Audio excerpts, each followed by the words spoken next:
the scary Peppa Pig episode that never aired. It was bedtime, but Peppa couldn't sleep. Strange sounds came from downstairs. At first, it seemed like her family was still awake, talking quietly. But when she listened carefully, the voices didn't sound right. Peppa tiptoed downstairs and peeked into the living room.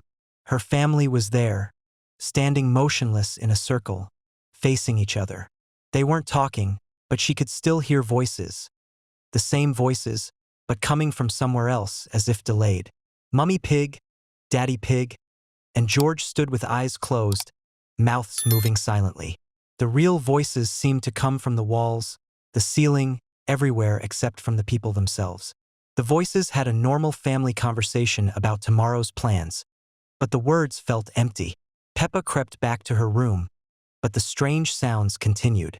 Now she heard footsteps walking through the house, but when she looked out the window, her family was still standing in the same circle. The footsteps repeated the same path over and over: kitchen to living room, up the stairs, down the hallway, and back. The footsteps stopped outside her bedroom door. Peppa held her breath. Someone was breathing behind the door, but too quietly to be any family member. The breathing was slow and patient, as if whoever it was had all the time in the world. Peppa whispered, "Mummy." No answer. She tried Daddy, then George, but the breathing continued, steady and calm.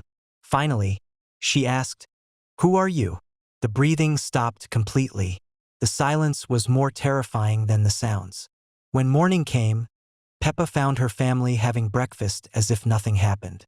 They laughed and talked as usual, but their voices sounded exactly like those from behind the walls. When she asked about the previous evening, they looked confused and said they'd gone to bed early. Throughout the day, Peppa heard the same footsteps, always invisible, always following the same path. Sometimes she'd turn a corner expecting to see someone, but the hallway was empty. The footsteps had become part of the house itself, a sound that never stopped. That night, Peppa realized the footsteps didn't match her family's routine. They followed a pattern established long ago, before she was born, when someone else lived in this house. Someone who was still walking through the rooms, still going about their daily life, completely unaware that anyone else was there. Scary Peppa Pig episode that never made it on TV. The rain had been falling for 3 days straight when Peppa's family decided to visit Grandpa Pig's house in the countryside. But as their blue car wound through the narrow country roads, something felt terribly wrong. The trees seemed to lean inward, creating a tunnel of twisted branches that blocked out most of the gray sky above. When they finally arrived at Grandpa Pig's house, it looked different than Peppa remembered. The cheerful yellow walls had faded to a sickly pale color, and the windows were all covered with thick, dark curtains. Grandpa Pig greeted them at the door, but his usual warm smile seemed forced, and his eyes had a strange, distant look. Inside the house, everything was too quiet. The grandfather clock in the hallway had stopped ticking, its hands frozen at midnight. The family photographs on the walls showed faces that Peppa didn't recognize, even though they were supposed to be pictures of her relatives. In each photo, the subjects had the same empty, staring eyes. Grandpa Pig led them to the sitting room, where Granny Pig was waiting. She sat perfectly still in her rocking chair, but the chair wasn't moving. When she turned to look at Peppa, her face was exactly the same as always, except for her smile, which stretched just a little too wide and showed too many teeth. During dinner, the food on Peppa's plate kept changing when she wasn't looking directly at it. The carrots would turn into something that looked like tiny orange fingers, and the peas would roll around on their own, forming strange patterns. When she tried to tell Mummy Pig about it, her mother just nodded and continued eating as if nothing was happening. After dinner, Grandpa Pig suggested they play a game of hide and seek in the old barn behind the house.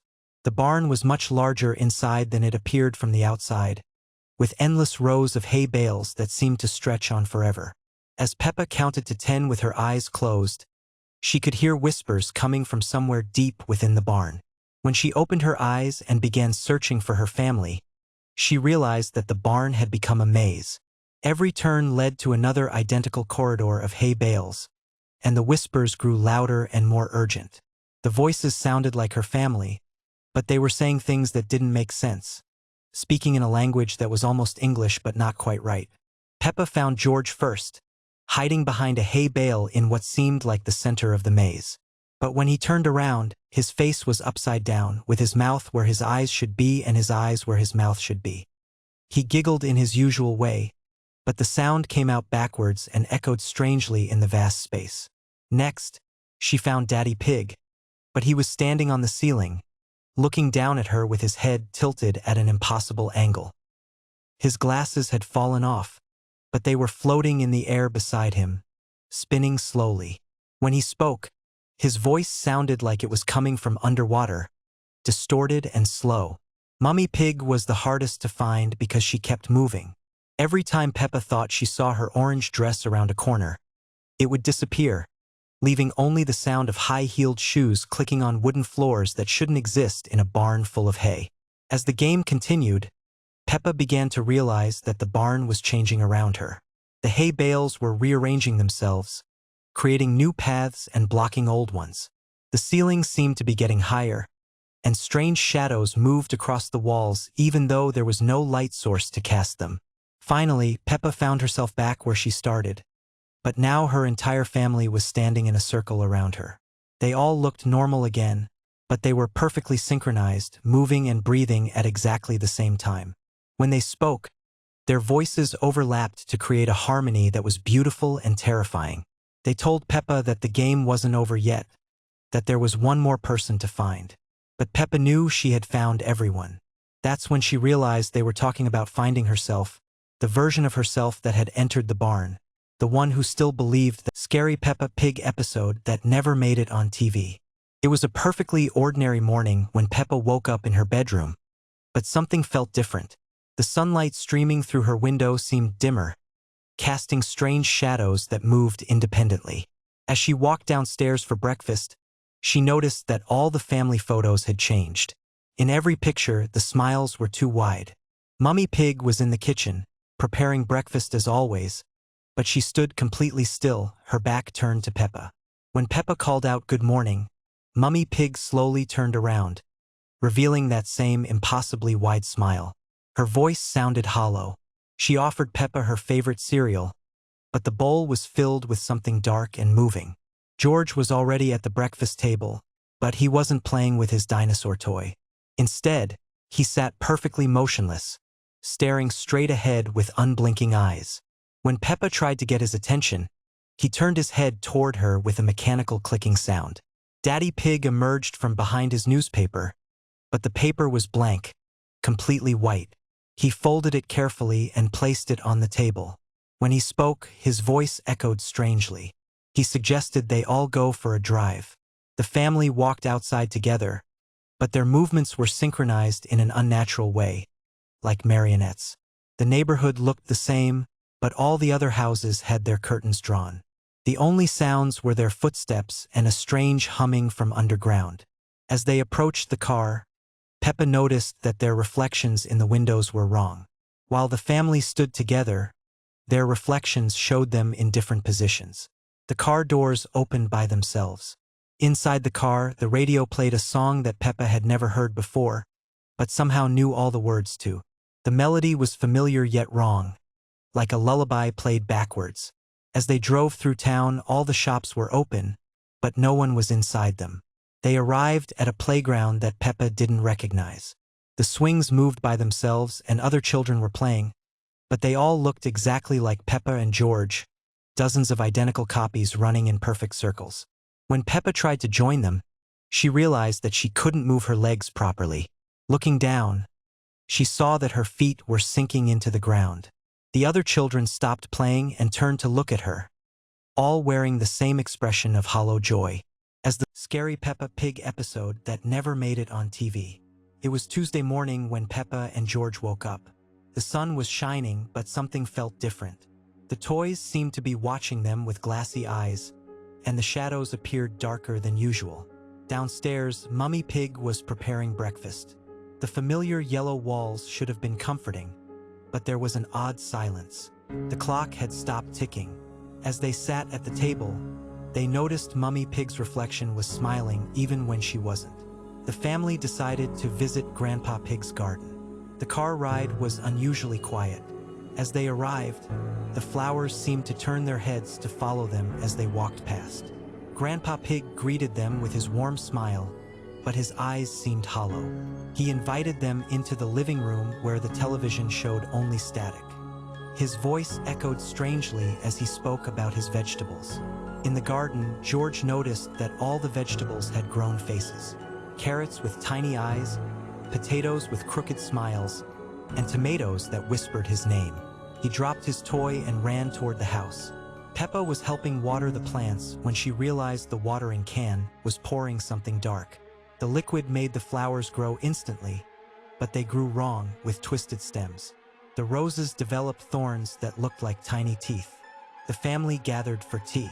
The tea was purple, and steam rose from it in shapes that looked like screaming faces. Nobody seemed to notice except Peppa, who watched in horror as her family drank the mysterious liquid. When leaving, they found their car had changed. The headlights looked like glowing eyes, and the grille resembled a grinning mouth. Daddy Pig started the engine, and it made a sound like distant laughter. The drive home took them through unfamiliar streets. The houses had windows that looked like watching eyes. At home, everything appeared normal, but the family photographs showed them with different expressions. In every picture, their smiles were too wide. That evening, the food on their plates kept changing.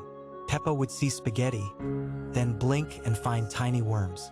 At bedtime, their reflections in the bathroom mirror were delayed. The toothpaste foam swirled into shapes like tiny hands. In their bedroom, the wallpaper seemed to move and breathe. The toys had all turned to face their beds. George's dinosaur toy was no longer green but sickly gray. As Peppa lay in bed, she heard whispers from inside the walls. The voices spoke in an unknown language. George fell asleep but wasn't safe in his dreams. Peppa saw him tossing and turning.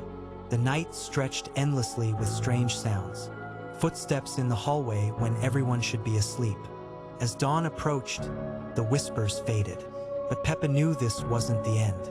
The sun rose on another ordinary day, but they would never see their world the same way.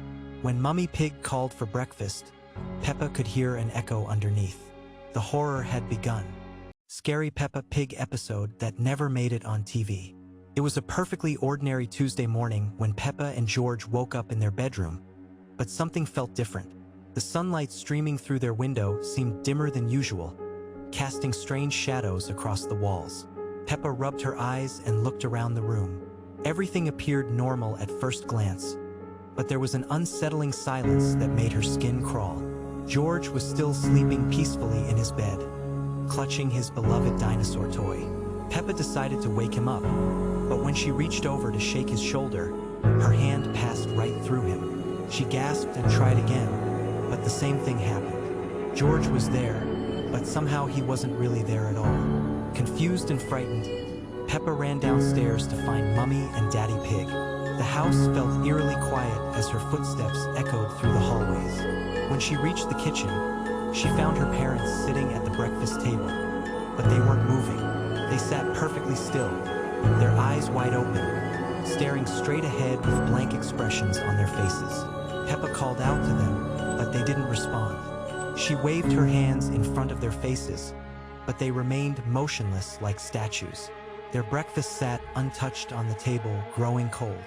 The only sound was the ticking of the clock on the wall, each tick seeming louder and more ominous than the last. Desperate for answers, Peppa ran outside to find her friends. The playground was empty, but she could hear children laughing in the distance. Following the sound, she discovered all her friends playing together, but when she approached them, they couldn't see or hear her. She was invisible to everyone she cared about. As the day progressed, Peppa realized she was trapped in a world where she existed but didn't belong. She could see everything happening around her, but she couldn't interact with anyone or anything. The familiar places of her childhood had become a prison of loneliness and fear. The worst part came when night fell. As darkness crept across the town, the shadows began to move on their own. They stretched and twisted into impossible shapes, reaching out toward Peppa with long, grasping fingers. She ran through the empty streets, but the shadows followed her everywhere she went. Finally, Peppa found herself back in her bedroom, where George was still sleeping peacefully. She sat on her bed and began to cry, wondering if she would ever be able to touch her family again, or if she was doomed to wander this strange, isolated world forever. The shadows gathered around her window, pressing against the glass, waiting for their chance to take her away completely. Scary Peppa Pig episode that never made it on TV. It was a perfectly ordinary morning when Peppa woke up, but something felt different. The sunlight seemed dimmer, casting strange shadows across the walls. As she walked downstairs, she noticed the family portraits had changed. In each picture, the smiles were too wide, the eyes too bright.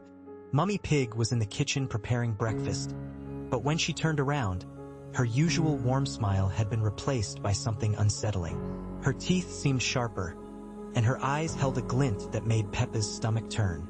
"Good morning, my dear," Mummy Pig said in a voice with an odd echo. George was at the table, but he wasn't playing with his dinosaur. Instead, he sat perfectly still, staring at his plate with unblinking eyes. When Peppa called his name, he slowly turned his head, and she gasped. His face was the same, but something behind his eyes had changed completely. Daddy Pig emerged from behind his newspaper. His glasses reflected the light in a way that made it impossible to see his eyes. "What a lovely day for a family outing," he announced, though no one had mentioned going anywhere. The car ride felt endless.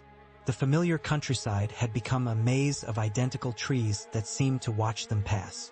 The radio played the same tune over and over, but the melody gradually became distorted. At the playground, all of Peppa's friends were there, but they stood in perfect formation, not playing or laughing. Susie Sheep, Rebecca Rabbit, and Pedro Pony turned to look at Peppa simultaneously, their movements synchronized. "Let's play a new game," Susie suggested, her voice carrying that same distant echo.